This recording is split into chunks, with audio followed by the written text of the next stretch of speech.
আসুন ভারাক্রান্ত মন নিয়ে শরীফ ওসমান হাদী ভাইয়ের সর্বশেষ কথাগুলো শুনে নিই। মন খারাপ হয় যে আল্লাহ যদি আমাকে কোনোদিন নিয়েও যায়, আমি আল্লাহর কাছে সবসময় দোয়া করি। আপনি জানেন যে আমার আল্লাহ একটা সন্তান দিচ্ছে, 3 মাস ওর বয়স। তো পরশু আমার এক খুব কাছের বড় ভাই, উনি ডেকেছিলেন আমাকে এবং আমার পিচিটার জন্য কিছু গিফট দিছে জোর করে।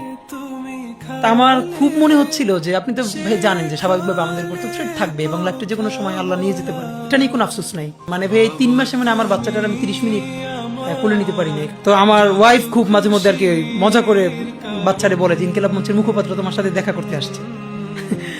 তো আমার এই প্রথম মনে হলো কি যে আমি ভাইয়ারে বলি, ভাইয়া আল্লাহ যদি আমাকে নিয়ে যায় আমার বাচ্চাটার দিকে একটু খেয়াল রাখে।